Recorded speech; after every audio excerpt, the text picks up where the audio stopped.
Focus. There you go. Hi everyone, it's Q&A time with me and my green juice. This is my new favorite green juice. In case you guys want to know, this green juice is from Earth Bar. There it is. This is a Q&A, even though it doesn't seem like it is a Q&A. In case you guys don't know, I created a website, lifebychloe.com, and on that website, I basically discuss the 5 key principles that have helped me get better. However, I do get a lot of questions, and generally I guide people to Life by Chloe since I've answered a lot of these questions there. But I wanted to make an updated Q&A because I am getting a lot of the same questions, and I just thought, why not make an updated Q&A? So these are basically the same kinds of answers I've given in the past, but in an updated fashion. Just a side note, a lot of you guys write me questions, and I don't reveal who you are because I want to respect your privacy. If you do want me to share who you are, when you write me a question, please also write in there that you would like for your comment to be public. Somebody wrote me, they've been traveling all their lives. They were diagnosed with pulmonary hypertension. Since then, have wondered if they can travel, and if so, how. Yes, you can travel. What I do is a couple things. One, I use an oxygen machine for the plane. It's a concentrator. I'm gonna put it in the description below. It has both pulse and continuous flow. It's also airplane approved, which is important because if it's not, they will not allow you on the plane. Number 2, this is what my hands are doing down here. I'm like, number 2, number 9, okay. Number 2, I recommend using pulse and not continuous flow because you will preserve battery life. And this is very important when you're traveling because if your flight is long, you never know what can happen. You need as much battery life as you can get. I usually travel with about 6 batteries if I'm going like from LA to New York. I usually don't use 6 batteries. I usually go through about 4, but I like to know that I have more just in case. When you're up in the air, I recommend turning your oxygen up. They tend to turn the oxygen down in the plane. They secretly like drug us with lack of oxygen, so we all fall asleep in the air. You can bring your pulse oximeter, check your saturation in the air. If you're too low, obviously put it up, and if you're fine, just bring it down to preserve battery life. These cannulas I like. They're technically for flows up to about 3, but I do use them for higher flows when I'm walking or exercising. Generally at home, I use a really thick cannula. These guys I use when I go out or when I make videos for you. So they're a little bit less crazy. I'm gonna put the link for them in the description below. I also tie the cannula behind my head right here so that I don't drape it in the front because I just don't like how it looks in the front. The least amount of cannula on my face, the better.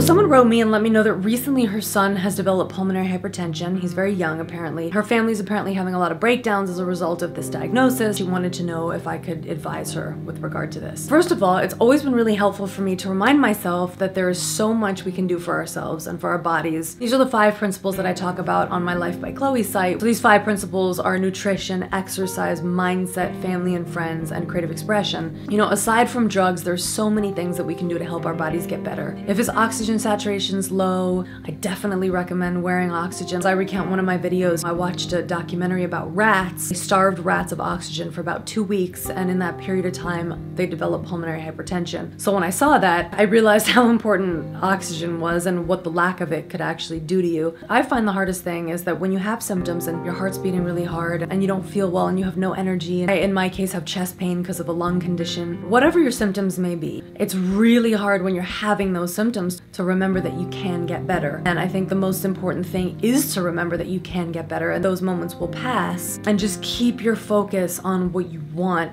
and not on what you don't want. And I know that people say this, visualize what you want, but it's really amazing how much it works. Whether it's making vision boards, you know, posting sayings to yourself, continuously replace what you don't want with what you do want. If you do have a child and they have to wear oxygen, I recommend completely changing the vibe on that. I was looking at Steve before he had a name and I was like, wow, this is really depressing. I don't want to go around with oxygen. I'm a singer, I'm a performer, I'm not supposed to be wearing oxygen. I looked at Steve and he was so depressing. It just looked like this little tank staring up at me. And so I decided to give him a name. For those of you who don't know, Steve Martin became his name. I then decided I was gonna turn him into something cool, and I was gonna design him. I was gonna have him wear ties when he performed and kind of turn him into my little friend. If you do have a child who needs to wear oxygen, maybe they could turn it into something cool and name it, put stickers on it, and just turn it into something that's positive instead of negative, and give it a name.